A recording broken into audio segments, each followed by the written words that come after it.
Сиз кантип ушул Исхак Разаковдун ушул инсандын өмүр таржымалына, өмүр жолуна кызыгып, аны изилдөөгө, иликтөөгө түшкөнсүз? Баягы сырттан өзүм ушул кызыккан тема болгон үчүн Эң алгачкы кат сабаты кандай жоюлган, ишеними кандай болгон? Москвада жашап калганда дагы ошондо лейлектик туугандары жанагы Курандын, жанагы пайгамбарыбыздын хадистеринен болгон баягы китептерди ушул Москвадагы үйүнө алып барып беришкен экен. Баягы аккан арыктан суу агат деп коет го. Күндөлүгүндө жазган экен. Мен мына жашым 50-ге таяп калды, бирок мен ушул күнгө чейин апамдын, атамдын баягы элесин эстей албаймын. Ал адам дейт, кайсы улуттун адам менен сүйлөшпөсүн дейт, ошол улуттун тилинде сүйлөшкөнгө аракет кылат эле дейт. Жыйында же бир чогулушта балким тажиктер көбүрөөк болсо, алардын тилинде сүйлөшүп, өзбек туугандар көп болсо, алардын тилинде сүйлөшүп, Москвада орусчаны эми укмуштай шатырата сүйлөгөн. Бул инсан эми оор турмушта Кыргызстан башына келди да. Мен дагы да билим алгым келет деп Москвада мамлекеттик пландоо институтун окугам да. Кыргыздарды баягы орустар келбейм адам кылды, кат сабатын жойду. Орустар келбегенде кыргыздар бир көчмөн жаппай эл болуп эле жүрө бермекпиз деген коомдо пикирлер бар да. Исхак Разаковдун дагы орусча аябай мындай акцентсиз, сонун сүйлөп, мындай шатырата сүйлөгөн эле Сталин уже аябай мындай ишенген экен да. Бирок неге ошол кара булут Разаковдун үстүнөн Кыргызстанга келгенин айланып баштаган? Бул чети бир жагы өкүнүчтүү. Эми ошол доордо, ошол убакта баягы саясат таласында ошондой бир сөзгө жыга билген, сөзгө жыгыла билген, өзүнө карата айтылган сын пикирди уга билген доор болгон да. Сын пикирлер боюнча ошо 1961-жылы кызматтан алынып атканда, ошол пленумдачы, ошондо дагы аябай көп сындар айтылган. Бир 15 метр жолду деле асфальттап алып, каналдардын бар телеканалдардан чыгып дүркүрөп мактанып атпайбы, биз мынтип атабыз, антип атабыз депчи. Бул Кыргызстан тарыхында болгон эмес болчу деген сыяктуу бийлик тарабынан аткарылган иштерди милдет катары кылабы же мактаныч катары кылабы?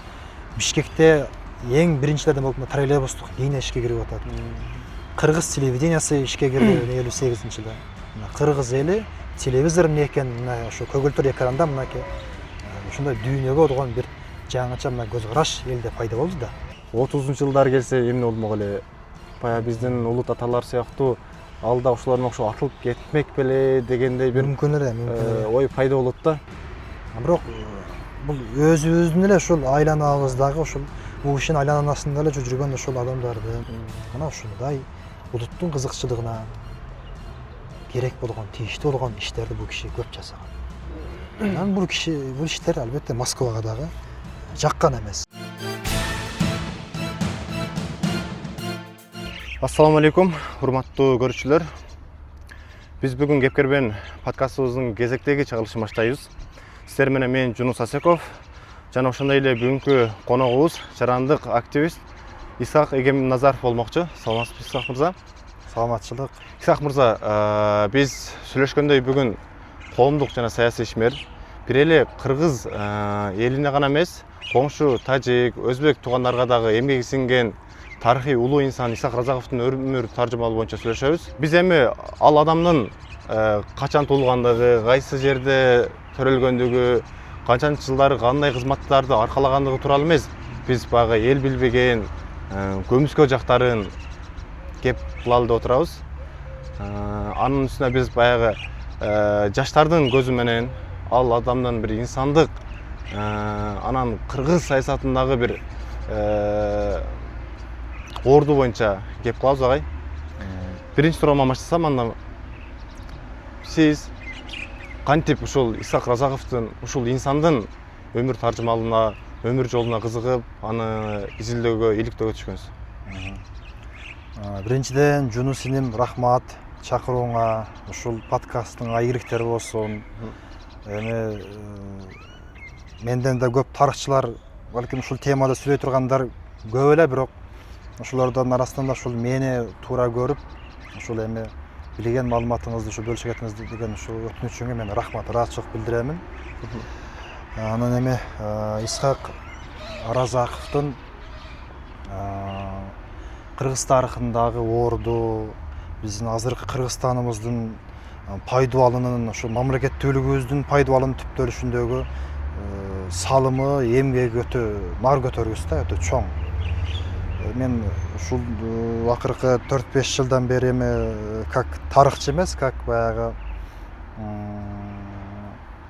любитель деп коет, как баягы сырттан өзүм ушул кызыккан тема болгон үчүн ушул Исхак Разаковичтин бейнесине өзүм да кызыгып, жакшы бир маалыматтар топтоштуруп жүрөм ушул убакка чейин.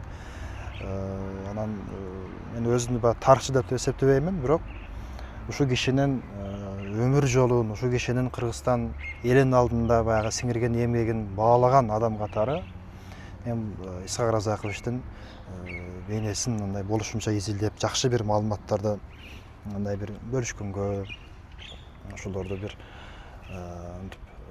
билгенге ошого аракет кылып жүрөм да.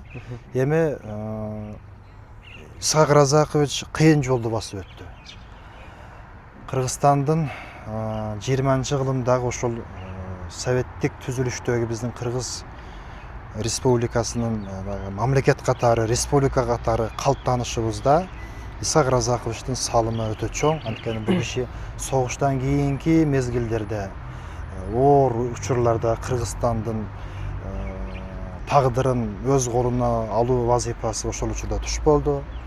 Албетте ага чейинки биздин аталарыбыздын дагы эмгеги өтө нар көтөрүбүз. Ошол Жусуп Абдурахманов, Абдыкадыр Орозбековдун, Абдыкерим Сыдыковдун, Ишенал Арабаевдин, а кишилер президенттик тарабынан ушул азыркы Кыргыз мамлекеттүүлүгүн түптөгөн аталар деген статуска, ошондой макамга ээ болушту да. Ал аталарыбыздын дагы Кыргызстандын как баягы мамлекет катары, мамлекет болушунун өзүнүн бир чектелген аймагы, өзүнүн ушул чек арасы, өзүнүн баардык жанагы бир белгиленген эмелери болуш керек да.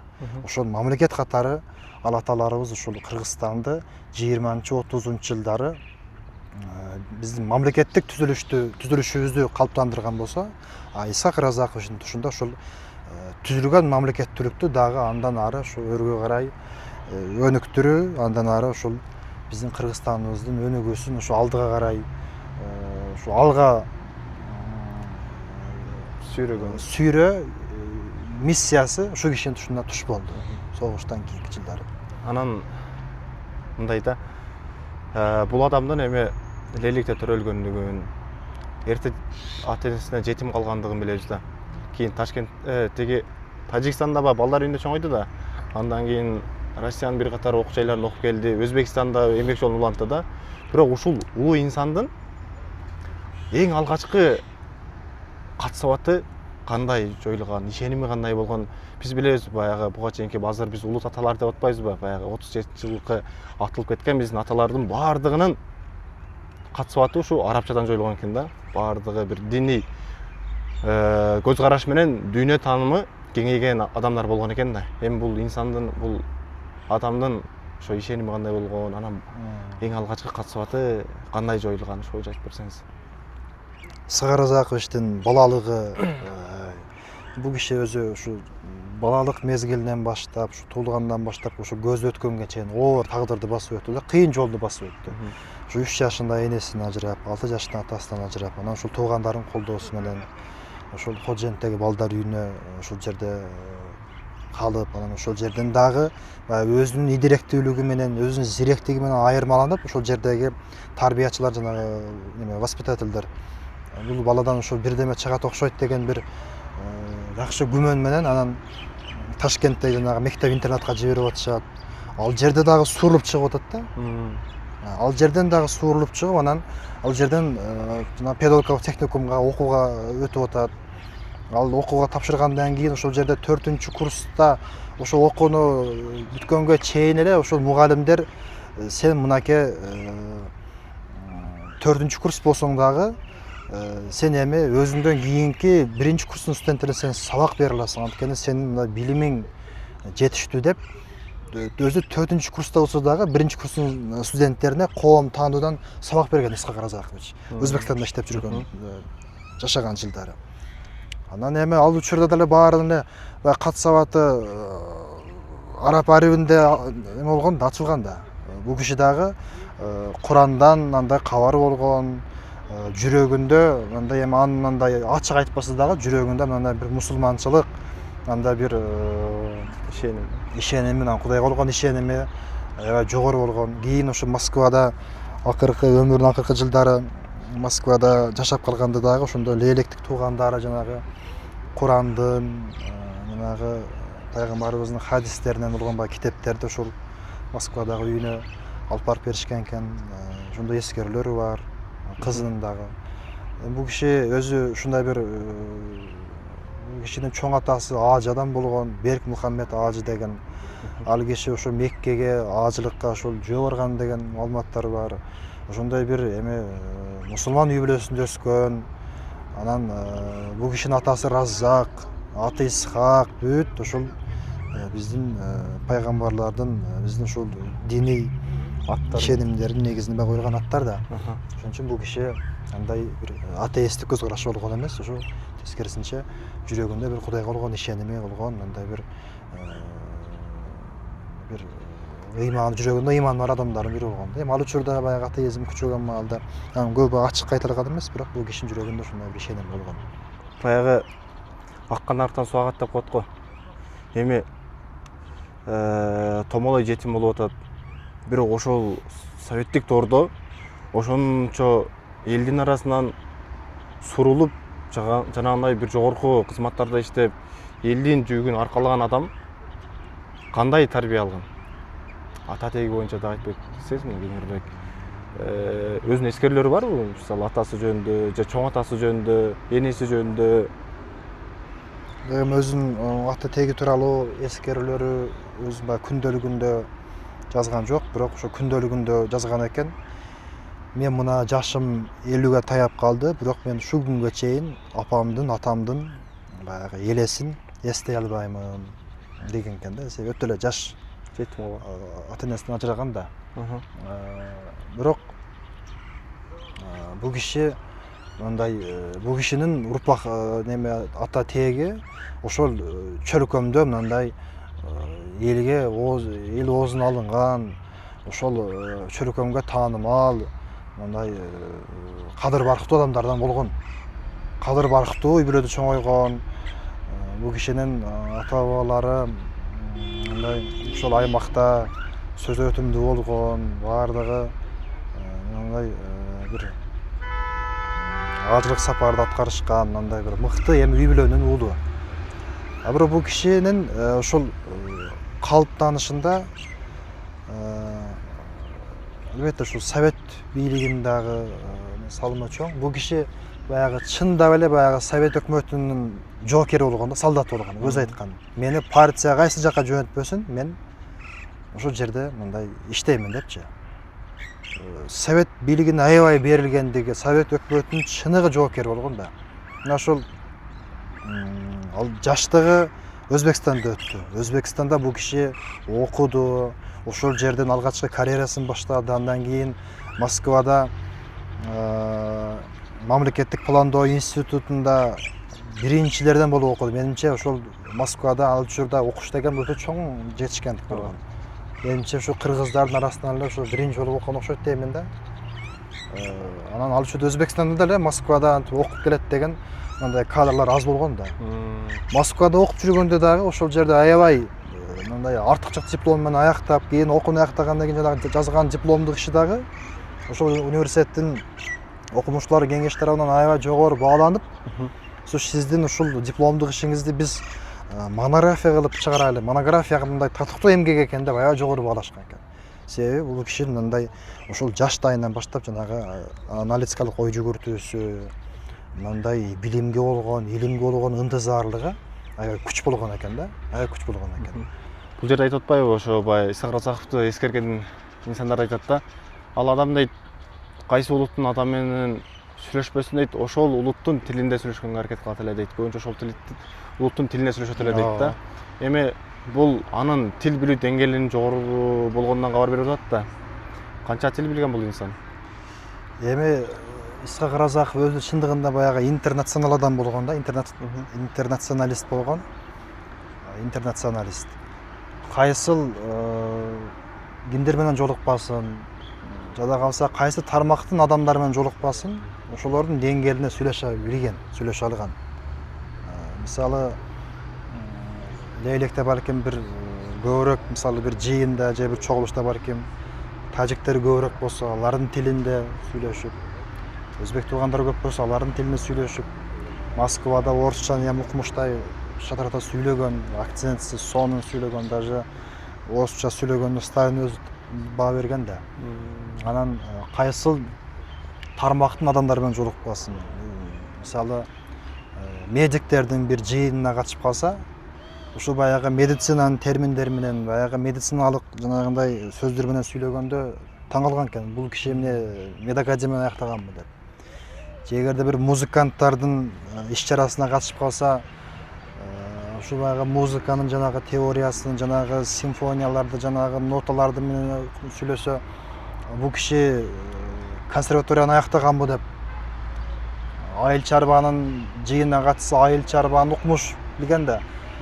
Бул киши агрономбу деп, кесиби деп. Ушундай бир бул баягы чыныгы лидерге таандык болгон сапат да. Лидер деген качан лидер болот? Качан ошол бардык тармактан, бардык жагынан анда билими болсо, маалыматы болсо, билими маалыматы терең болсо, кенен болсо, ошондо сөз өтүмдүү болот да. Ооба. Сөз өтүмдүү болуш үчүн ошон үчүн бул лидердин биринчи сапаты. Ошон үчүн бул киши кайсыл жакта болбосун, дайыма мындай элдин алдында жүргөндө, дайыма мындай өзү дагы айткан, жанагы күнүгө иштен үйгө келгенде ошондо дагы баягы жөн келбей, кучак газеталарды, китептерди топтоп келип, анан үйгө келип окучу экен да, түнкү саат ушу 3-кө чейин, 2-ге чейин ошондо дагы аялайчу экен, эсе албайсызбы десе. Мен эми азыркы жаштарды карап туруп, мен кантип эсе аламын. Мен азыркы жаштарга, мен ушу азыркы жаштардан да мен керек болсо алдыда жүрүшүм керек. Себеби мен заман күн сайын өнүгүп атат, өзгөрүп атат деп. Ошол жылдары деле, мындан 100 жыл мурда деле, мына 70-80 жыл мурда деле бул киши замандан алдыда болгон да. Бул киши замандан алдыда жүргөн дайыма. Кайсы мезгил болбосун. Анан кандай иш кылбасын, мен ушул Бишкектеги уй музейинде да болгонмун. Ошол жерде жанагы өзүнүн колдонгон дептерлери, жанагы блокноттору бар да. Ошол жерде дагы ошо бир блокнотун көрдүм. Ошо блокнотунда анализ кылып атат да. Адашпасам ошол көмүр боюнчачы, көмүр кен боюнча, мисалы, СССРде канча запас бар? СССРде канча запас бар, кайсы жерлерде? Англияда канча, Германия, Франция деп мен өз көзүмөн көргөм. Ошол, значит, ошол учурда деле бул киши мировой масштабта ойлоно алган экен да. Көз карашы, мындай дүйнөгө болгон, дүйнө таанымы аябай кенен болгон экен. Биз баягы совет доору десек эле баары баягы эскичиликти түшүнөбүз го. Эскичилик ал учурда баары эле ошол баягы СССРдин баш чыкпай эле ошонун эле деңгээлинде эле баягы тегерегенде эле жок. Дүйнөлүк деңгээлде дагы ой жүгүртүп алган адамдар болгон. Мына ошолордун бири Исхак Разакович. Бул киши орус тилинде укмуш сүйлөгөн, өзбек тилин мыкты билген, тажик тилинде, немис тилинде да сүйлөгөн деген маалыматтар бар. Кайсыл тилде болбосун, анда өзүнүн оюн эркин билдире алган да.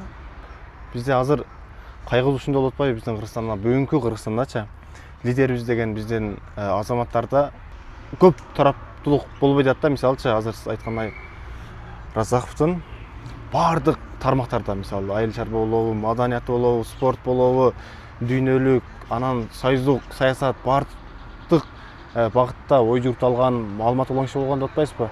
Эми азыр бүгүнкү Кыргызстанда саясатчыларыбыздын андай болбой атпайбы? Бириси келсе, бири спорт көтөрөм деп спорт жагын көтөрүп атат, башка тармак алып кетип атат. Бири келип илим жагын көтөрөт, башка жак алып кетип атат, бирөөсү айыл чарбаны көтөрөт, башка жак алып кетип атат да. Демек, лидер деген ушундай болуш керек экен да, ар тараптуу болуш керек экен.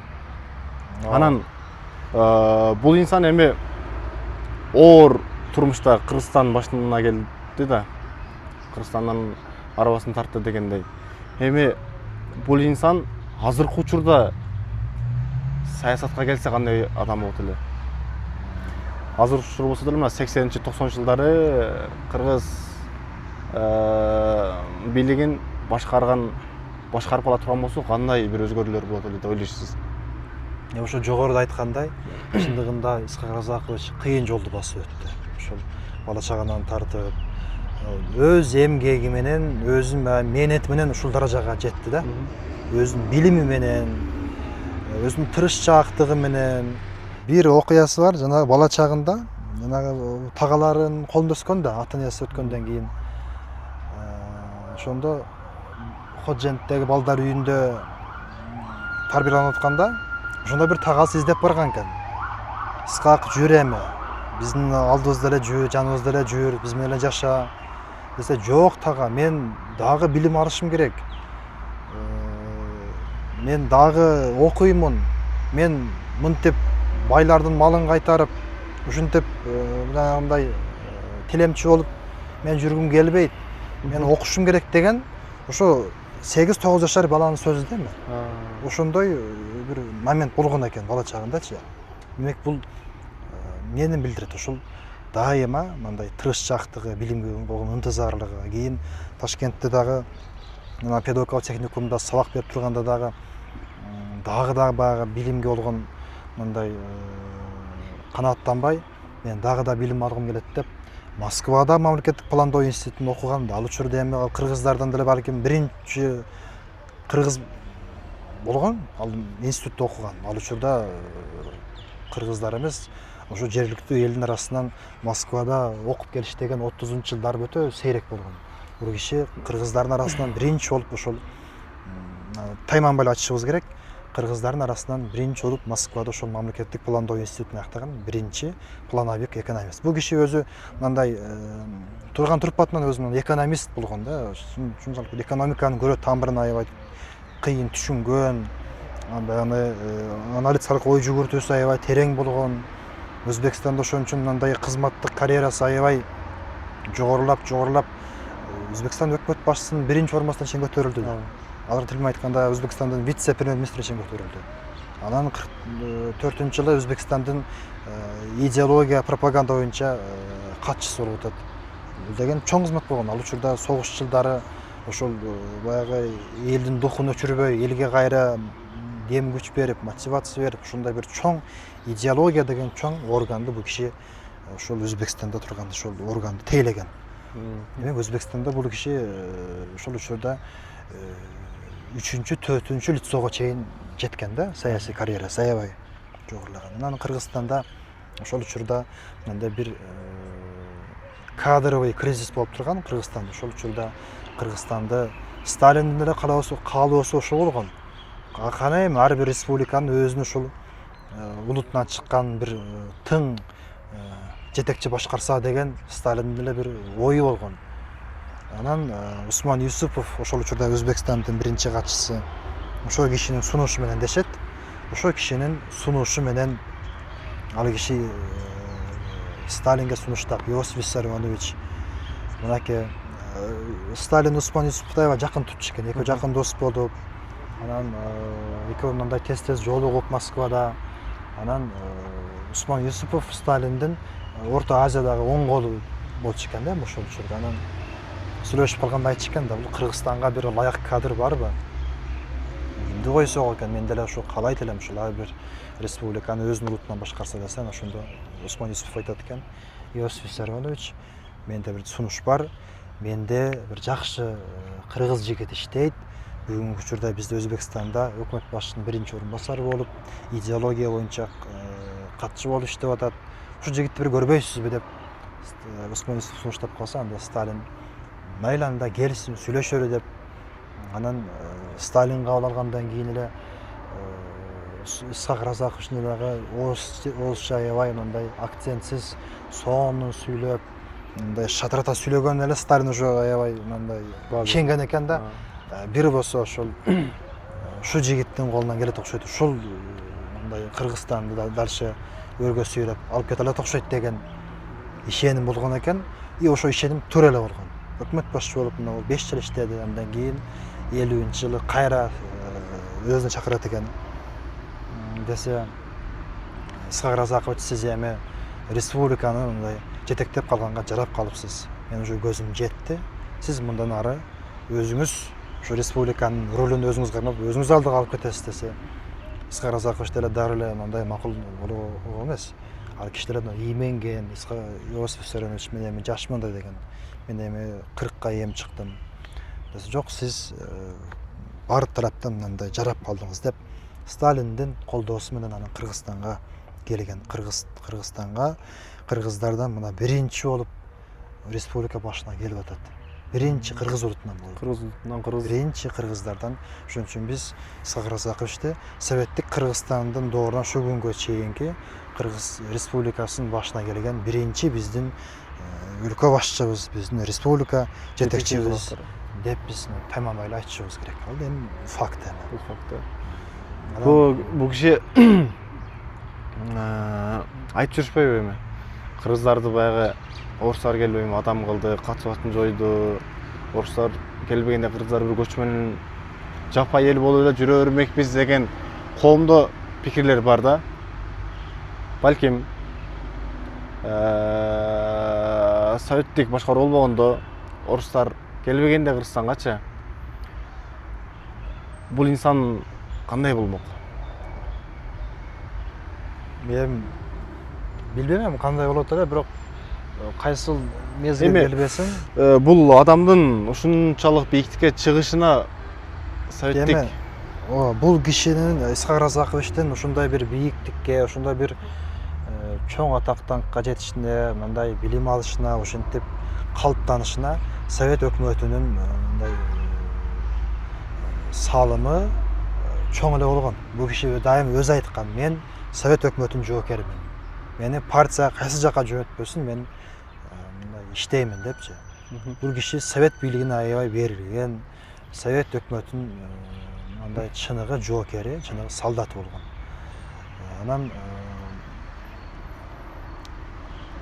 Исхак Разаковичтин бир чоң артыкчылыгы, эң бир чоң мындай бир жеңиши эмне болду? Бул киши ошол империалисттик, советтик социализм доору күчөгөн маалда дагы бул киши улуттук программаны көтөрө алды. Ошол жылдары. Эми балким ар кандай ой келет да, балким Исхак Разакович Кыргызстанды балким 70-80 жылдары башкарып калса кандай болот эле депчи. Балким Турдакул Мусабалевич менен экөө мына орун алмашып урса кандай болот эле деген ойлойм да. Бирок бул киши ошол согуштан кийинки мезгилге, ошол периодко жаралып калгандай адам болгон экен да. Себеби ошол доорго ошондой адам керек эле. Ошондой лидер, ошондой бир элди бир караңгы бир туңгуктан алып чыга алган. Ошондой бир элге дух берген, элге бир дем күч берген. Исхак Разаковичтин баягы эл арасындагы кадыр баркай укмуш болгон да. Сүйлөгөндө эле ушунчалык эл бул кишинин сөзүнөн мындай өзүнө мотивация алган. Элдин көзү ачылган. Баягы элдин көзүндөгү от, элдин бир ишеними ушунчалык жогору болгон. Демек биз жаңы бир жашоону баштап атпыз, бир жаңы келечекти куруп атпыз дегенчи. Исхак Разакович ошол 50-жылдары эле бул киши улуттук программаны иштеп чыгып, Кыргызстандын азыркы келечегине бул киши ошол жылдары эле уже кам көрө баштаган. Ошол жылдары эле өзүнүн аракетин баштаган. Кыргыз тилин милдеттүү түрдө окутууга киргизип атат. 1-класстан 4-класска чейинки балдарга ысык тамакты 3 маал ысык тамак берүүнү уюштуруп атат. Эми ал учурда Кыргызстан 15 республиканын арасынан 3-орунда турган экен. Дотациядан чыккан. Өзүн каржылаган, өзүн мындай каржылай алган деңгээлге биз чыгыппыз да. Ошондо дагы сын пикирлер болгон. Эмне үчүн Кыргызстандын балдары бекер тамак ичиш керек? Эми ал согуштан кийинки жылдарда эле элдин турмушу оор болгон. Баары эле өзүнүн балдарын мындай кардын ток кылып мектепке жөнөтө алган эмес. Үйдө деле мындай тамак аш жетишсиздиги болгон, элдин турмушу кыйын болгон. Бирок ал учурда бул аябай сонун мүмкүнчүлүк болгон да. Балдар деген 3 маал ысык тамак жеп, анан бул жанагы генофонд деп коет го. Улуттук биздин ошол эгерде бала ошол жаштайынан жакшы азыктанса, жакшы билим алса, бул ошол генофонд биздин улуттун жанагы бакубат турмушта өсүшүнүн белгиси да. Бир канча жылдар башка өлкөлөрдө эми ошол эми бирок союздук өлкө, бирок башка улуттарга кызмат кылды да. Ошолордун алдыңкы сиз айткандай 3-4 мөмөдөгү даражаларда кызмат өтөп атты. Кыргызстанга келди. Бирок Кыргызстанга келгенде кыргыз тили жагынан начар эле, бирок Кыргызстанга келип үйрөндүм деп атпайбы? Ооба. Ошол жагынан айтып берсеңиз кандай болгон? Ооба, эми Исхак Разаковдун баягы жаштыгы көбүнчө Өзбекстанда өтүп калды да. Мына бул киши 6 жаштан атасынан ажырады, 7-8 жашында уже Кыргызстандан уже кетип атат. Кыргызстан менен коштошуп Кыргызстандан уже кеткенден кийин 8 жашында кеткен болсо, мына арадан канча жыл өтүп, мына 45-жылы келип атат да Кыргызстангачы. Значит, 20 жылдан ашык чет жакта Өзбекстанда жашап, ошол жерде өсүп, ошол жерде калыптанып, жаштыгынын көбү ошо Өзбекстанда өттү, Өзбекстанда калыптанды, Өзбекстанда саясий мамлекеттик карьерасы калыптанды. Анан 45-жылы Кыргызстанга келип атат. Эми албетте баягы канча жыл үзгүлтүккө учурады дегенде ал жерде баягы өзбек тилинде сүйлөп калды. А бул жакка келгенде дагы ошондой болгон экен. Башында баягы өзбекче сүйлөп, анан ошондо дагы аябай сын пикирлер болгон экен. Баягы киносунда дагы, фильминде дагы ошол бар го, эпизоддор. Бирок келгенден кийин кыска убакытта ушунчалык кыргыз тилинде аябай сонун сүйлөп, адабий тилде ушунчалык укмуш сүйлөп калган экен. Ошол бул киши өзү мамлекеттик саясий ишмер болгону менен дагы мындай адабиятка, искусствого аябай жакын болгон. Келгенде эле бул жактагы кыргыз акын жазуучулар менен таанышып, бул жакта искусство ишмерлери менен аябай мындай жакын болуп, алар менен мындай үйүндө кечинде сухбатташып, мындай жүрөгү искусствого аябай жакын болгон да. Анан Кыргызстанга келгенде 45-жылы Кыргызстанга келген экен. Келгенде ушул жай айларында ошондо Кыргызстандын биринчи катчысы Багалюбов Төрөбай Кулатовго айтат экен. Ал учурда Төрөбай Кулатов өкмөт башчы болуп турган 45-жылы. Төрөбай Кулатович, барыңыз эми мынакей тууганыңыз келет атат. Бизге жаңы Москвадан дайындалып келген кадр келет атат. Тосуп алыңыз деп, анан сиздин тууганыңыз деп, Төрөбай Кулатовичтин оокаттан бул киши Баткенден, Лейлектен деп, анан Төрөбай Кулатович поезд вокзалга барса, Ташкенттен вокзал поезд келип конуп, анан ушунчалык жапалдаш бойлуу, кара тоору, шыпылдаган жигит түшүп келептир поездден. Түшүп, анан Төрөбай Кулатовичти таанып, экөө ушул жерде аябай кучакташып, учурашып, аябай тууганын көргөндө эле сүйүнүптүр да. Ушунчалык Кыргызстанга келгенде аябай сүйүнүптүр. Эми өзүнүн ата журтуна келди дегендей. Анан ошол учурда резиденция жок экен. Резиденция жаңадан курулуп аткан мал окшойт. Анан ошондо Исхак Разакович Төрөбай Кулатовичтин үйүндө 2 айча жашап калыптыр.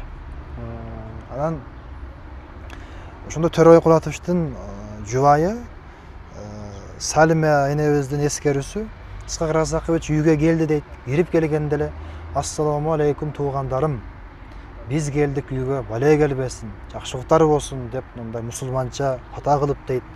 Бизде аябай мындай сүйүнүп, биз жакшы кабыл алды дейт. Анан ошо Төрөбай Кулатовичтин аялы эскерет, күн сайын дейт, таңга маал ишке жөнөйт дейт. Анан күн сайын комнатасына кирип карасам дейт, ушунчалык полга чейин өзү жууп коет дейт. Ушунчалык да солдаттай мындай таптаза жаткан жанагы кроватына чейин баарын таптак кылып даярдап, сонун кылып, анан кечинде иштен кайтканда ушул китептерди, газета, журналдарды кучак-кучак кылып берип, анан ушуларды окучу экен. Ушунчалык бул кишинин жүзүнөн нур тамып турчу эле деп ушу Төрөбай Кулатовичтин аялы эскерет. Мына ушундай бул киши өзүнүн көргөн адамдын андай бир көзүндө эсинде калган, мындай бир жылдыздуу, мындай бир каалаган адамды бир өзүнө тарта алган бир ушунчалык бир харизмалуу адам болгон да. Анан ошо Өзбекстанда 10 жылдан ашык кызмат кылды. Ошончо жыл кызмат кылса бүгүнкү күндө Өзбекстан Исхак Разаковду кандай инсанга тартканышат? Тарыхта орду боюнча мындай бир эскеришеби? Ага болгон урматы кандай Өзбекстанда? Эми Исхак Разакович Өзбекстандын советтик тарыхында өзүнүн атын калды. 10 жылга жакын убакытта иштеди. Бирок эми баягы жыл сайын ошол Өзбекстандын элчилигинде Ташкентте жанагындай эскерүү иш-чараларын өткөрүп турушат. Ал жактагы өзбек тарыхчылары дагы бул киши менен иштешкен эми замандаштарым көп көз өтүп кетти ал учурда. Бирок ошол совет доорунда тарыхчылар көбүнүн кабары бар.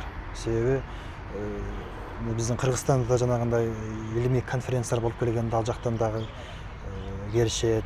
Баягы биздин Ташкент биздин Борбордогу Азиянын баягы негизги илимий баягы борбору, негизги баягы борбор болуп турган да. Себеби биздин Кыргызстандын дагы жол боюнча ушул биздин архивдик документтерибиздин көп бөлүгү Ташкентте сакталып турат азыркыга чейин деле. Анан бул кишини өзбектер аябай жогору баалашып, өзбек элинин кыргыз уулу дешкен да Исхак Разаковду Өзбекстанда. Өзбек элинин кыргыз уулу деп. Өзбек элинин Исхак Разаков болгон урматы, сүйүүсү аябай бийик болгон. Кийин бул Кыргызстанга келгенден кийин дагы мындай кат жазышып, жакшы бир каалоолорун билдиришип, Исхак Разакович кийин Москвада дагы ошол өзүнүн кесиптештери менен жолугуп турган. Кийин Москвада акыркы соңку өмүрүнүн акыркы жылдарында дагы Өзбек СССРинин 50 жылдык мааракесинде Исхак Разаковду чакырышып Москвада. Ошол учурда Кыргыз СССРинин 50 жылдыгына чакырбай Исхак Разаковду Өзбек СССРинин 50 жылдыгына чакырышкан экен. Өзбек СССРинин 50 жылдыгына чакырып Москвада аябай чоң салтанат болгондо Исхак Разаковду ошол жерде аябай сыйлуу орунга отургузушуп, ошол жерде Өзбек СССРинин жанагы ардак грамотасын, сыйлоо баракчаларын тапшырып, аябай жогору урматташкан. Бул кишинин мындай кадыр барыкы Өзбекстанда, Тажикстанда, Борбордогу Азияда аябай жогору болуп турган. Ушунчалык кадыр барыкы, урмат сыйы аябай жогору болгон. Мен ушул адам боюнча интернеттен маалымат карап ушундай бир ой келди да магачы. Анан азыр да айтып атасыз, өзбек туугандарын урматтаган экен, сыйлаган экен ал адамдычы. Өзбекстанда ошончо жыл кызмат кылды. Ошол Өзбекстанда кызмат кылып жүргөн убакта бир куугунтукталбай, ишинен айдалбай, ага болгон наразычылык жана наразы каршы каттар жазылбай эле жүргөн экен да. Неге Кыргызстанга келгенде Кыргызстанга деле ошо ак ниет менен кызмат кылып берди да.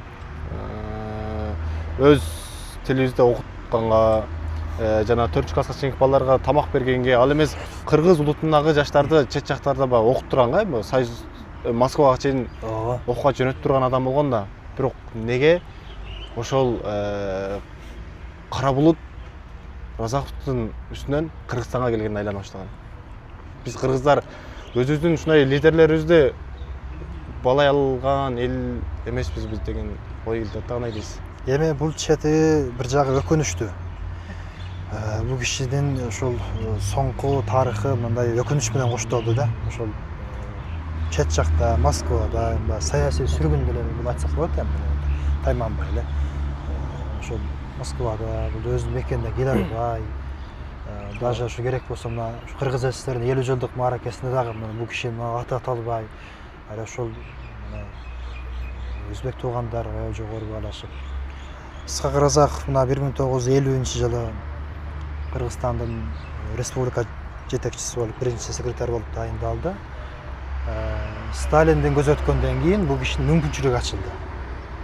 Себеби Сталиндин көзү өткөндөн кийин мындай бир саясий кысымдарга дей берели, мындай жеңилдеп, Хрущев Никита Сергеевич бийликке келгенден кийин Совет өкмөтүндө мындай бардык республикаларга мындай бир эркин иштегенге мүмкүнчүлүк берилди да. Исхак Разаковичтен мүмкүнчүлүк ачылды. Сталиндин көзү өткөндөн кийин. Бирок Сталинге болгон урматы, жогору болгон ал өзүн как мугалиминдей көрүп, ошол Сталиндин коштошуу зыйнатына Кыргызстан делегациясын өзү жетектеп алып барган, ал боюнча сүрөттөрү бар. Бул киши чындап эле Сталиндин кадр болгон. Ал киши болгон урматы жогору болгон. Бирок Никита Сергеевич Хрущев менен да бул киши иштешти. Ал менен мындай бир компромисске барып, мындай бир инцидент болгон жок. Ал киши менен дагы мына 50-жылдан өткөн болсо, бул жагы 10 жылга жакын убакыт, 8-9 жылга жакын убакыт иштешти ал киши менен. Ошондо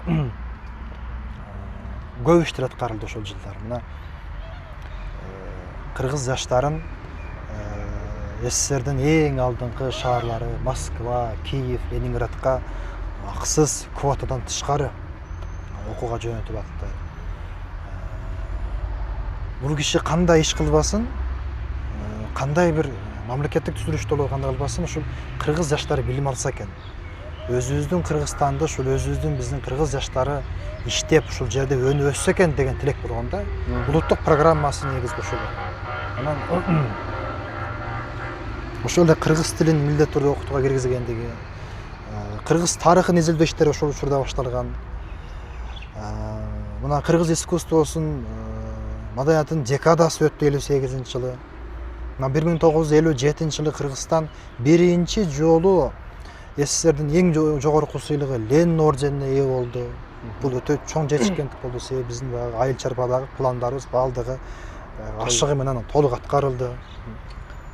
Анан эми 11 жыл республика башында турду. Балким эми кээ бирлерге жакпай калса керек да, ошол иштеген кылган иштери бул кишиге ошол 58-жылдан баштап уже мындай акырын мындай Москвага мындай арыздар жазылып, толук каттар жазылып, мындай иштер башталды. 50-жылдардын этегинен башталды болчу. Анан 61-жылы мына 10-майда кызматынан алынып атат.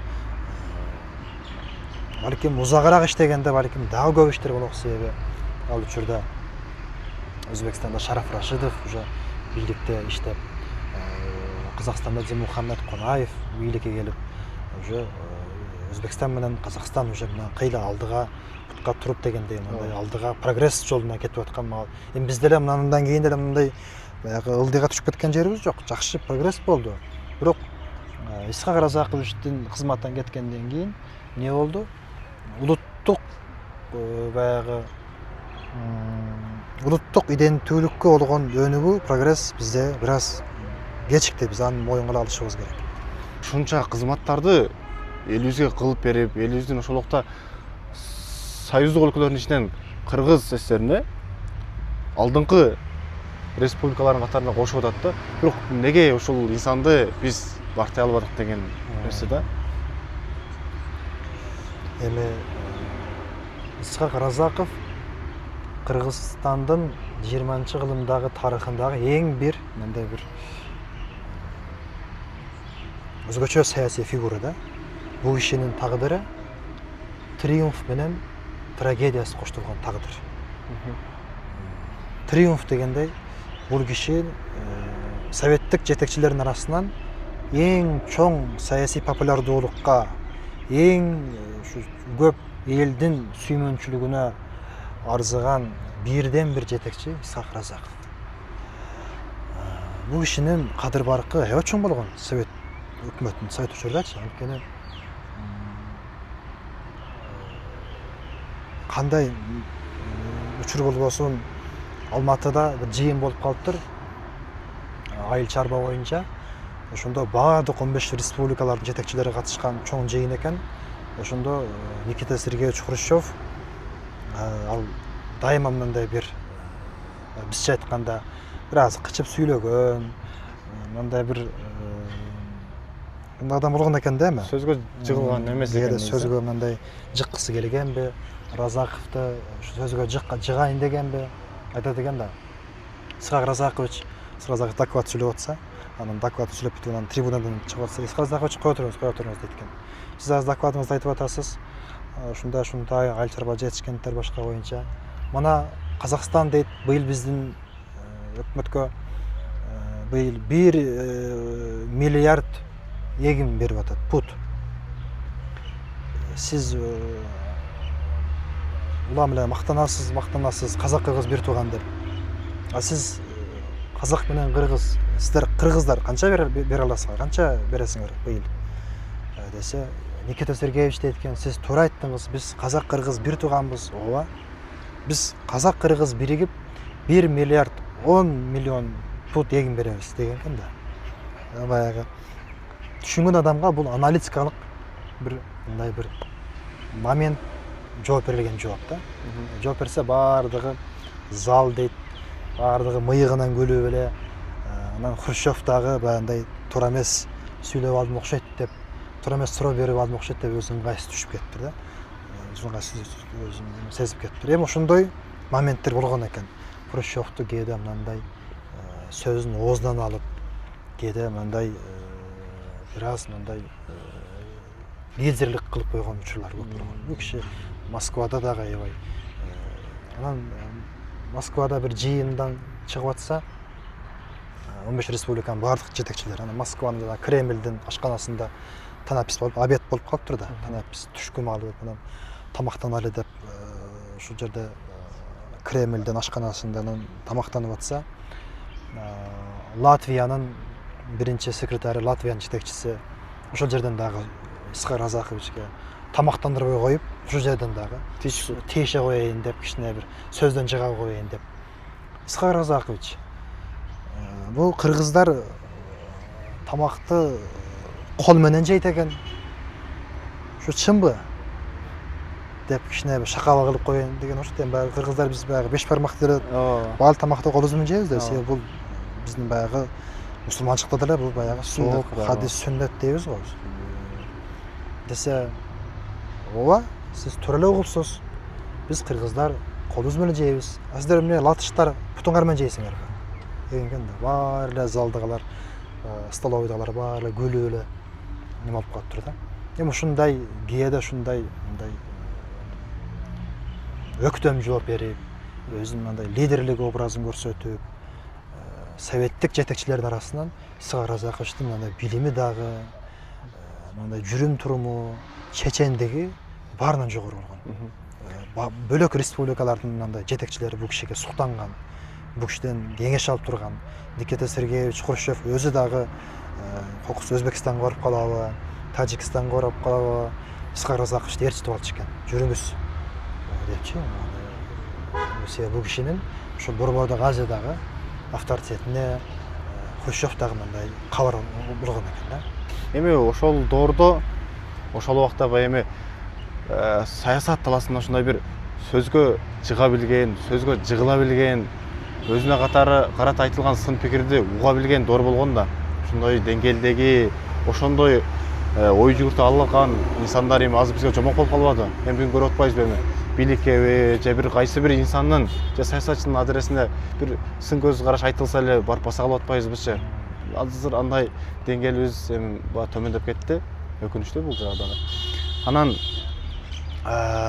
азыр бир 15 метр жолду деле асфальттеп алып, каналдардын бар телеканалдардан чыгып дүркүрөп мактанып атпайбыз, мынтип атабыз, антип атабыз депчи. Бул Кыргызстан тарыхында болгон эмес болчу деген сыяктуу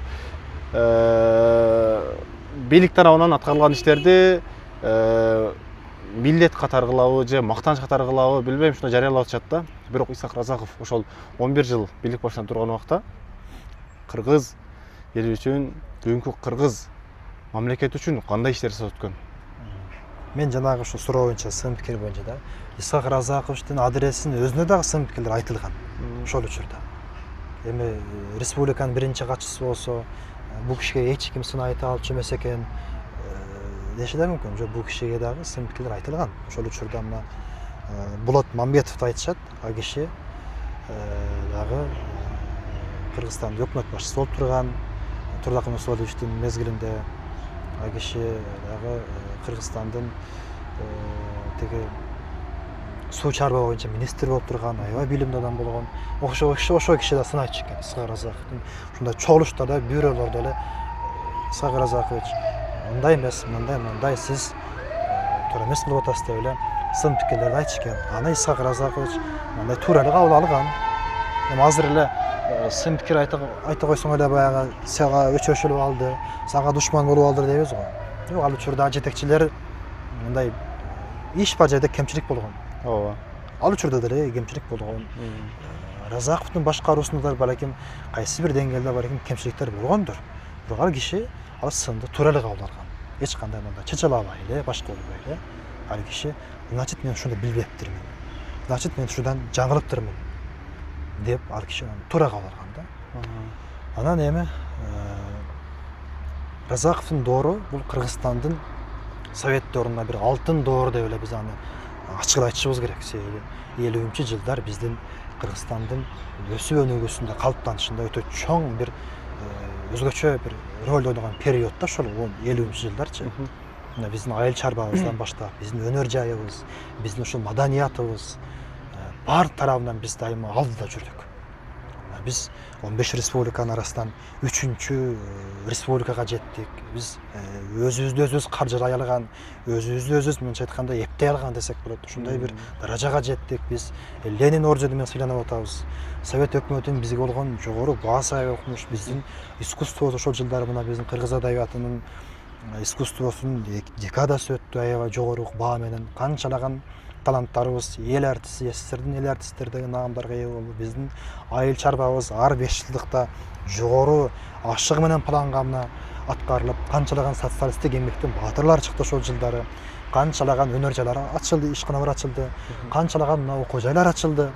50-жылдарда биз Разаковдун доорун биз Советтик Кыргызстандын алтын доору деп эле биз айтышыбыз керек.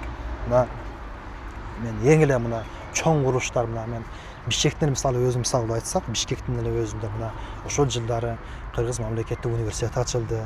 Кыргыз кыз келиндер институту ачылды. Азыркы Маяковский, ошол учурдагы Маяковский институту, азыркы Арабаев университети. Карачы, ошол учурда деле кыз келиндер институту ачканда, бул борбордук Азияда менимче Кыргызстанда ушу биринчи болсо керек эле. Себеби биздин кыз келиндерибиз сабатсыз болуп кетип атат, билим албай атышат. Баарыбызды баягы турмуш менен эле алып урушуп жүрүп эле биздин кыргыздын кыз келиндери да билимдүү болуш керек.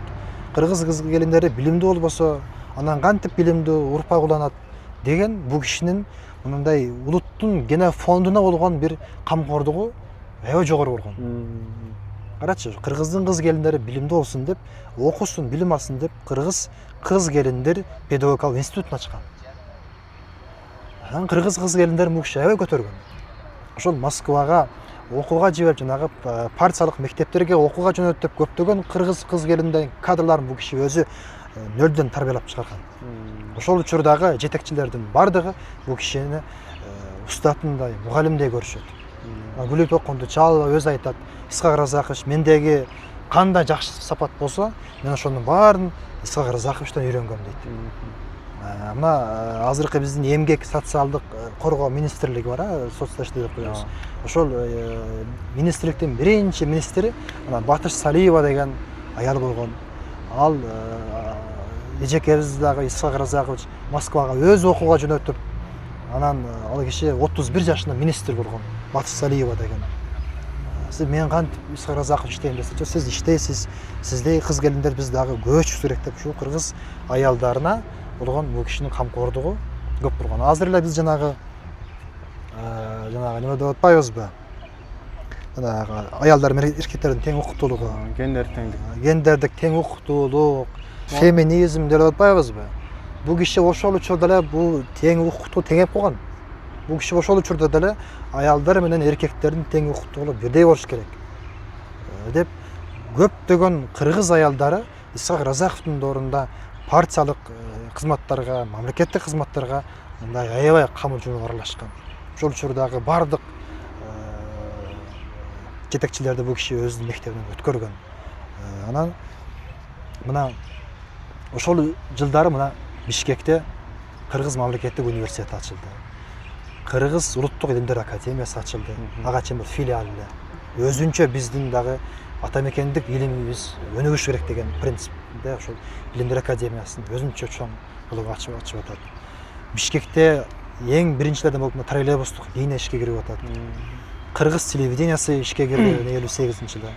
Кыргыз эли телевизор эмне экен, мына ошо көгүлтүр экранда мынакей ушундай дүйнөгө болгон бир жаңыча мына көз караш элде пайда болду да. Мына андан тышкары мына биздин аймактарда, биздин региондордо мына канчалаган мына өнөр жай ишканалар ачылды. Жалпы ушул Исхак Разаковичтин доорунда 225 өнөр жай ишканалар ишке кирди. Канчалаган мына ГЭСтер салынды, канчалаган мына суу сактагычтар. Исхак Разаковтун доорун биз Кыргызстандын советтик доорундагы бир алтын доор деп биз тайманбай эле айтып жүрдүк. Анткени ал учур чындап эле биздин кыргыз эли үчүн бир чоң бир ренессанс десек болот, биздин чоң бир прогресстин өнүгүүнүн доору болду. Анан эми дагы айтып жүрбөсүн дагы, андан кийин эмне болду, андан кийин биз эмне ылдыйга түшүп кеттикпи же жок үлпөй калдыкпы деп. Исхак Разаковичтен кийин деле Турдакун Усубалиев бийликке келди. Ал кишинин доорунда дагы биз аябай чоң өнөр жайыбыз, биздин энергетикабыз чоң алдыга карай өнүгүп кетти. Бирок ошол андан кийинки доордун, андан кийинки өнүгүүнүн негизги жанагы күрөө тамырын бул киши баштап берди да. Ошол бул киши баштап берди ошол. Демек ушул кишинин убагындагы баягы Кыргызстандын тарыхында биринчи жолу деген нерселердин көбү ошол кишинин убагында таандык экен. Ушул кишинин тоорунда мына биз ошмо деле ошол кишинин убагында. Мына ошо биз мына азыркы ошо Ош мамлекеттик университетинин дагы главный башка имараты дагы, башкы корпусу дагы ошол Исхак Разаковдун мезгилинде салынган. Бул киши өзү келип ушул жерде каяка саласыңар дегенде, ошо могу Абылоста больница жака салынмаган экен. Жана поезд жолдун боюна.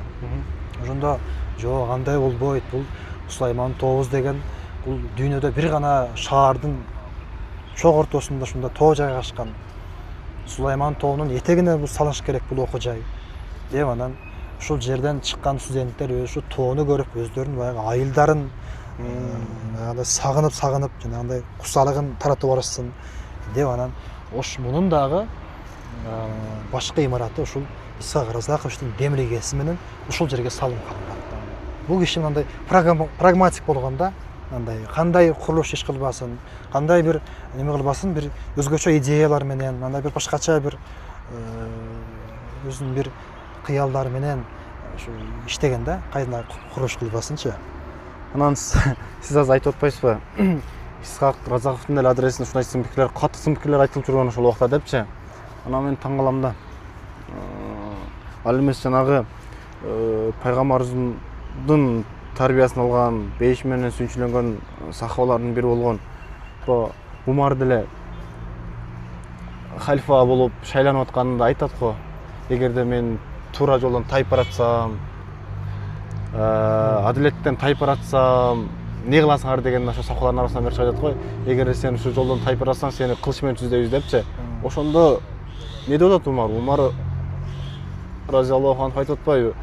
Я Алла, миң мерте шүгүр дейт. Эгерде мен адилеттен тайып баратсам, мени кылыч менен түзөй турган адамдар бар экен дегендей депчи. Бул жанагы сиз айткан нерсеге мисал катары айтып атам да. Исхак Разаков ошо жанагы Жунус сөзүн бөлдүм. Сын пикирлер боюнча ошо 1961-жылы жана кызматтан алынып атканда ошол пленумдачы, ошондо дагы аябай көп сындар айтылган. Ошондо сындардын бири ошол учурда кургакчылык каптап көп жерлерди. Анан биздин көптөгөн эгин жерлерибиз кургакчылыктан кургап, өрттөнүп, мындай каралбай кетти да, айчарбада ушундай проблемалар болуп турду. Анан ал киши Исхак Разакович ал сын туура эле кабыл алган. Ооба, ал мындай чычалап баардык сынды туура эле кабыл алган. Ооба, ошондой болгон. Мен ушундай кемчилик кеткен. Эми ал учурда ал шылтоо болгондо кызматтан алганчы, ал учурда эми ал бир эле Кыргызстанда эмес, ушу Казакстанда деле, Өзбекстанда деле ошондой мындай кургакчылык каптап, ошондой кыйын болгондон айчарбада проблемалар. Бул анан дагы бир ой келет да, бул Разаковдун ушул 50-жылдардан кийин Кыргыз мамлекетине келген бул биз Кыргыз бул керемет тагдыр болгон сыяктуу да, себеби 30-жылдар келсе эмне болмок эле. Баягы биздин улут аталар сыяктуу ал да ошолор менен окшоп атылып кетмек беле дегендей бир мүмкүн эле ой пайда болот да. Эми биз ушундай эле экенбиз да эми. Анан бул инсандын кызматтан алынышы боюнча сүйлөшсөк. Эмне себеп болгон? Кимдер кызыктар болгон негизи? Же ошончолук бир Кыргызстандан айталып кеткидей бир мындайча айтканда күнөө иш кылып койгонбу? Ката бир. Эме ошо мен жогоруда айткандай Исхак Разаковдун тагдыры триумф менен трагедия коштолгон тагдыр.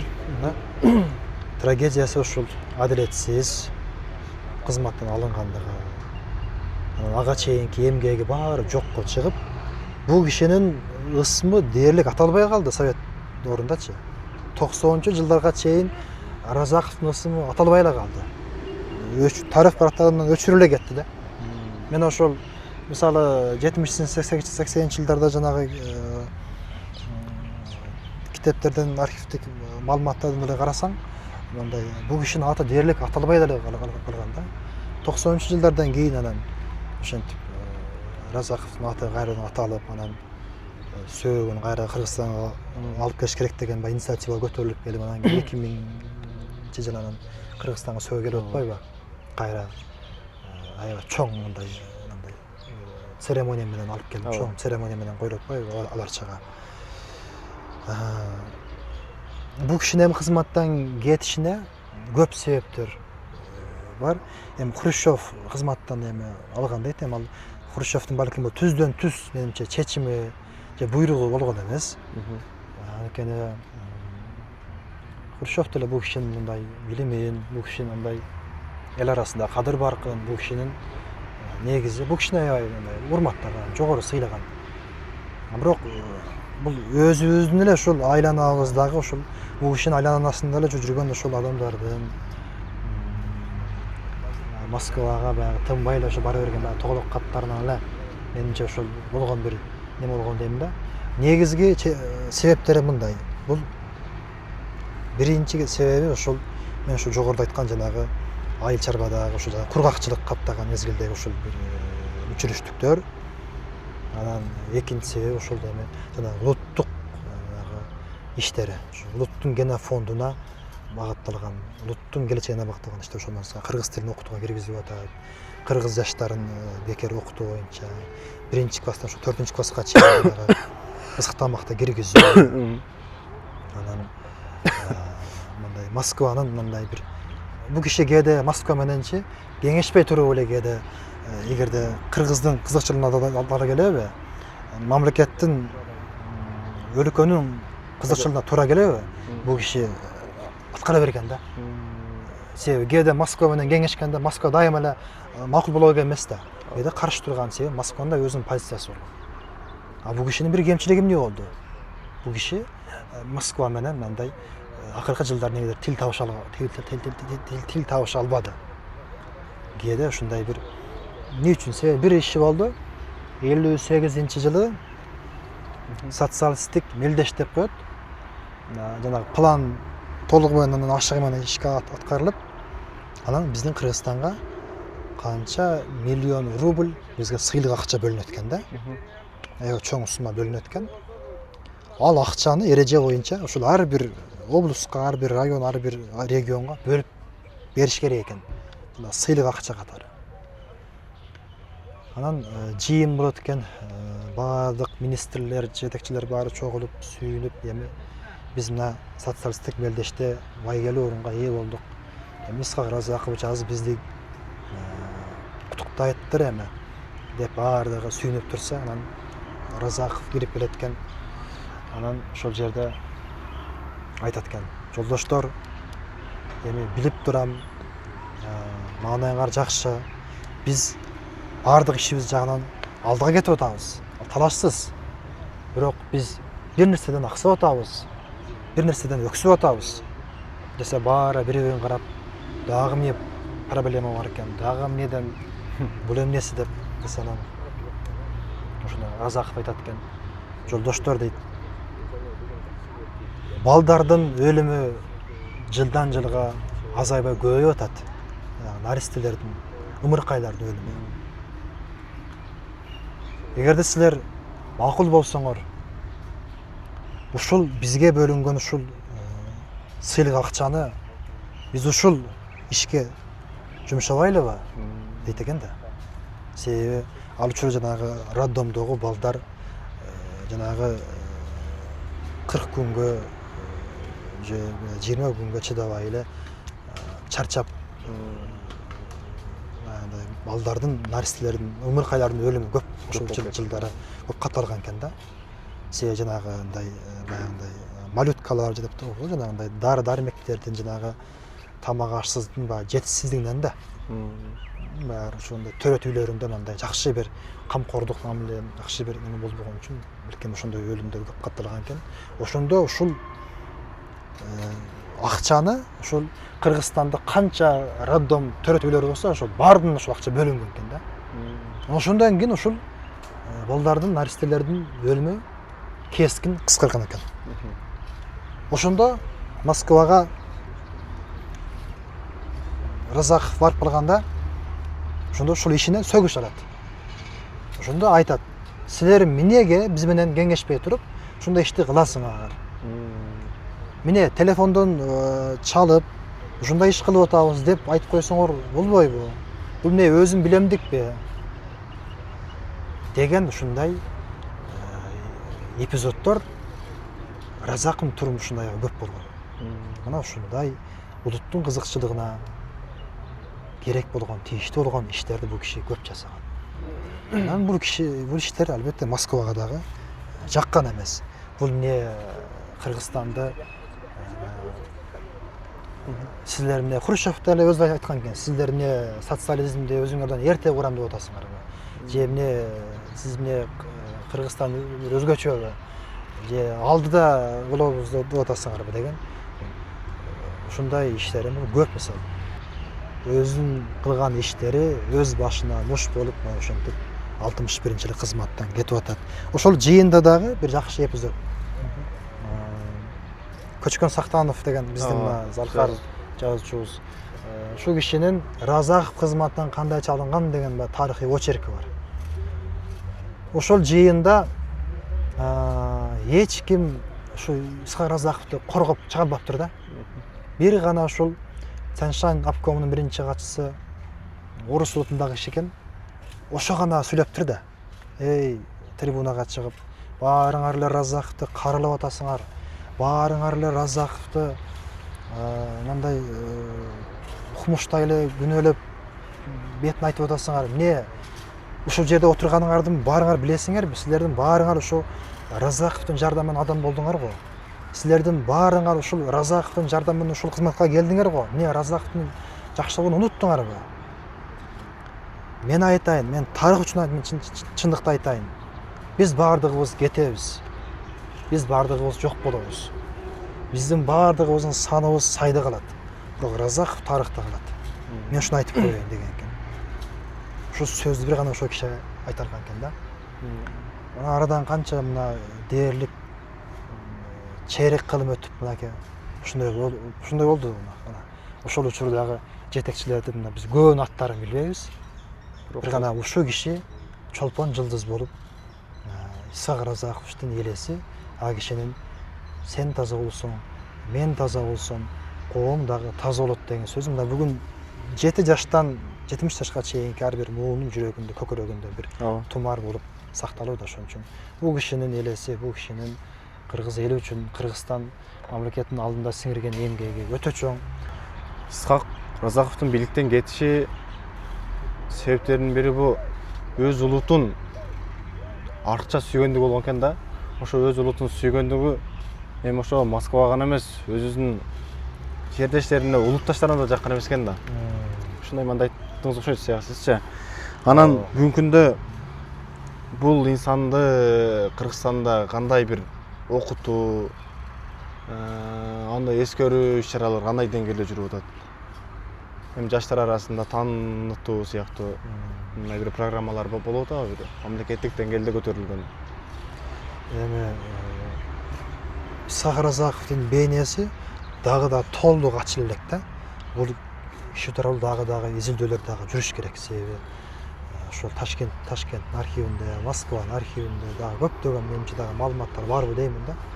Мына мен кечээ эле бир маалымат уктум. Кызы Элмира Исхакова өзү айтып берип атат. Ошо кызматынан алынгандан кийин Исхак Разаковичке сунуш болгон экен. Bir чет мамлекетке элчи болуп иштеп бериңиз депчи. Мен ушул мага мисалы жаңылык болду да. Онун кызы Элмира Исаховна өзү айтып берип атат. Ушул СССРдин бир Африка континентиндеги бир мамлекетке элчи болуп бериңиз деп сунуш болгон экен бул кишиге. Бирок жанагы аялы, жубайы Рауза Ибрагимовнан жанагы жүрөгү оорус болгон үчүн элчи сөз жубайы менен барат да. Бул киши баш тарткан экен. А бирок кызматтан кеткенден кийин бул киши Москвада иштеди, Москвада жакшы кызматтарда иштеди. Москвада жанагы экономикалык мамлекеттик экономикалык кеңештин мүчөсү болду. Жалпы СССР боюнча бул киши тейлеп турду да. Советтер Союзу боюнча жанагы экономикалык талдоонун жанагы жалпы жанагы экономикалык процессти бул киши анализдеп жүрдү. Ушул чоң бир эменин советтин мүчөсү болду. СССРдин госпланында бөлүм башчы болуп иштеди. Ушул бирок анда да көп узабай эле бир 3-4 жылга жакын иштеп, андан кийин ден соолугуна байланыштуу пенсияга эрте чыкканга мажбур болду да. Себеби ден соолугуна аябай бул киши астма менен ооруду. Астма менен мындай дем алуусу аябай кыйындап, мындай ден соолугуна бул киши көп жабыркап калды. Анан эми дагы көп мисалы мына үй бүлөсү боюнча айтсак болот. Мына үй бүлөлүк мисалы үй бүлөсү, жубайы Рауза Ибрагимова деген аял, ал өз улууту татар болгон. Анын атасы, ата-энеси ушул Ысык көлдүн Караколундагы мындай бир соодагерлерден болушкан. Ал экөө Ташкентте ушул таанышкан, ушул жерде баш кошкан. Исхак Разаков өзү бир уул, бир кызды болот. Анан Өзбекстанда иштеп жүргөн жылдары жанагы согуштан эвакуацияланып келген балдар Орто Азияга көбүнчө эвакуацияланып келет да.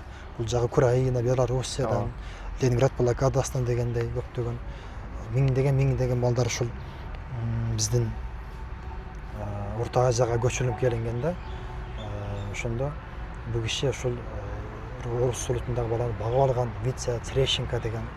Мен үй бүлөсү мына азыр Элмира Исхаковна кызы аман, тирүү, эже 82 жашка келип калды. Мына кече жакында эле Аткенге атасынын кичи мекенине барып, ал жерде көптөгөн иш-чараларга катышып, эл менен жолугуп дегендей. Ошол кызы тирүү азыр, кызынын баласы бар. Бул кишинин ушу уулу Эркин ушу мен билишимче жанагы авиа окуу жайын аяктаган экен, авиа институтту.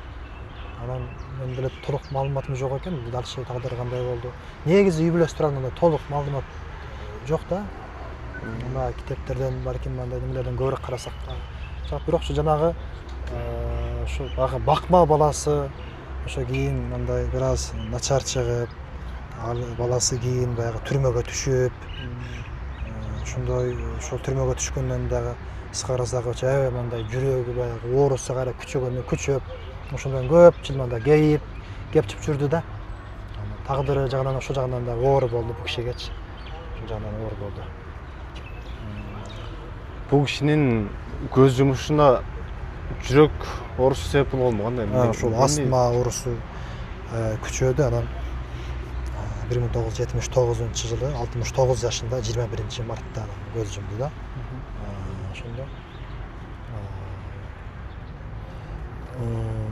Ошондо Москвага коюлду. Анан Москвага коюлгандан кийин мына арадан 27 жылдан кийин 2000 жылы Кыргызстанга өзгөчө бир сый-урмат, зыяпат менен алып келип атат.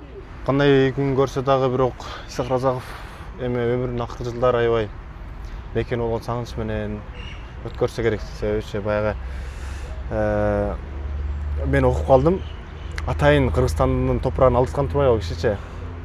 Кыргызстан топурагын алдыртып анан баягы топуракты жыттагалы болсам бети чаң болуп калган, окшойт топурак болуп калса жанындагы кишилер бетин чаң болуп калды, арчып койбой эчипсе, бул менин туулган жердин топурагы эле деген.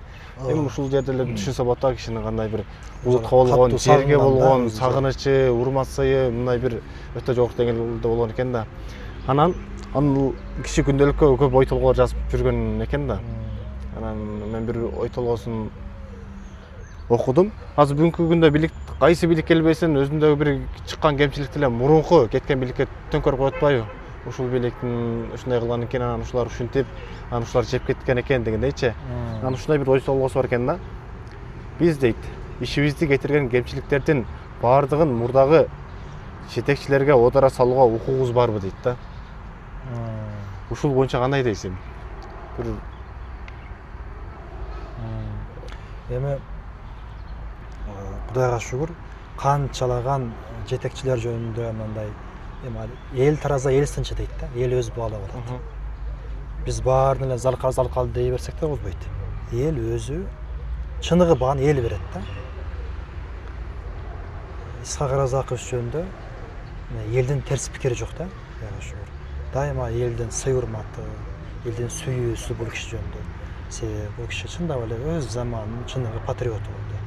Кыргызды сүйгөн, кыргыз үчүн күйгөн, мына ошол советтик, социалисттик ошол аябай күчөгөн заманда дагы бул киши улуттук программаны көтөрүп чыкты. Бул киши кыргыз тилин окутууга киргизди. Бул киши кыргыз тарыхын изилдөөгө киришти. Бул киши кыргыз жаштарын баардык калган кандай иш кылбасын, ушу кыргыздын кызыкчылыгы үчүн бул киши багыттады да. Ушу улуттук программаны андан кийинки жетекчилер уланта албады.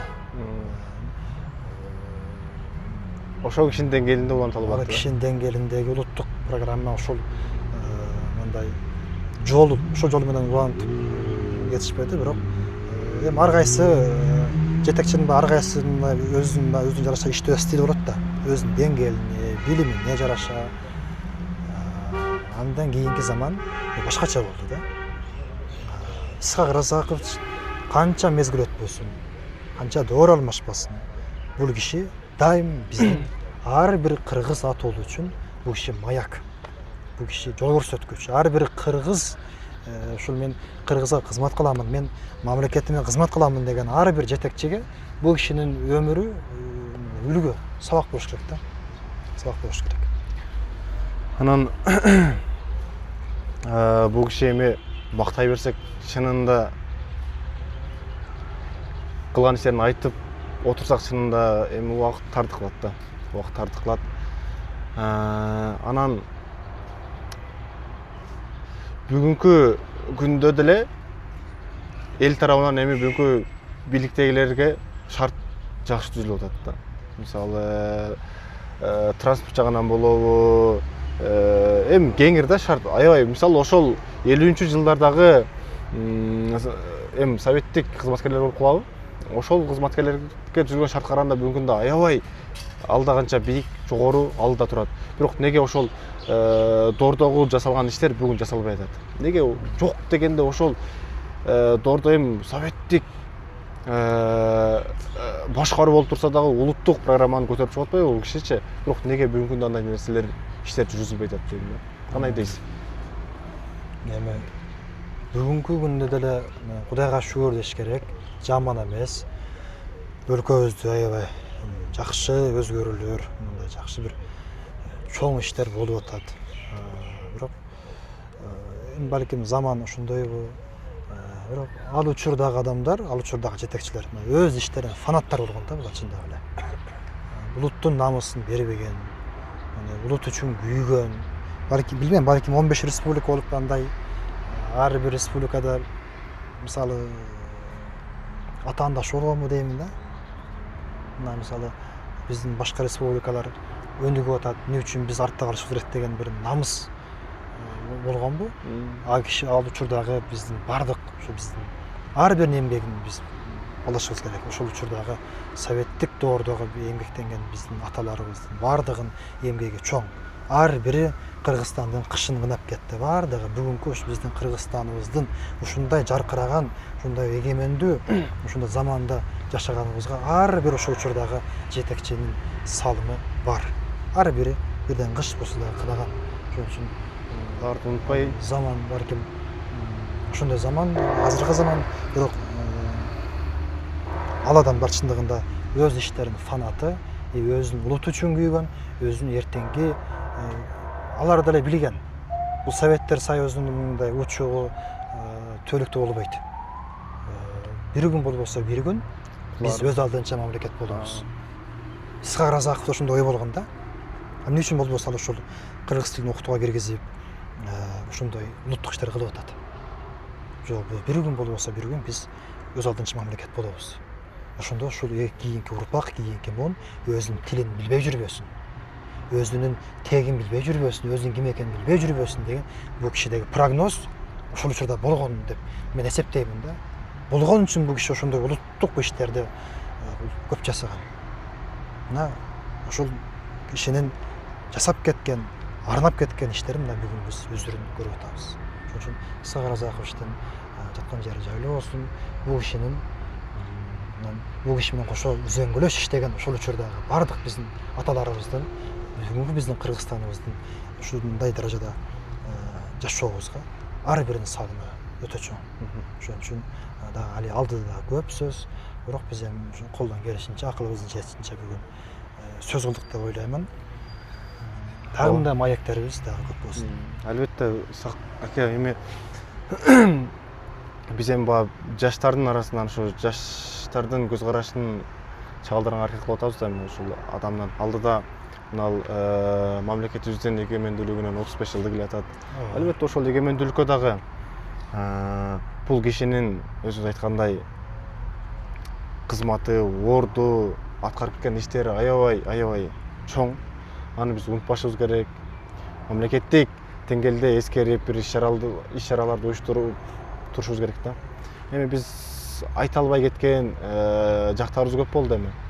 Бирок ошентсе дагы бүгүнкү күндө биз жаштар ушундай бүгүнкү эгемен көз карандысыз мамлекетибиздин түптөлүшүнө салым кошуп кеткен ошол адамдарды, ошол инсандарды унутпай эскерип жүргөн биздин эң чоң парыздарыбыздын бири деп эсептейм. Келип бергениңизге рахмат, ишиңизге ийгилик. Сизге да рахмат. Мамлекетибизге, элибизге да ушундай бир иштерди кылып жүрөбүз. Чоң рахмат. Жакшы иш болду, мына сооптуу иш болду. Улуу инсанды бир саат болсо дагы эскерип арбагына ыраазы кылдык да. Рахмат.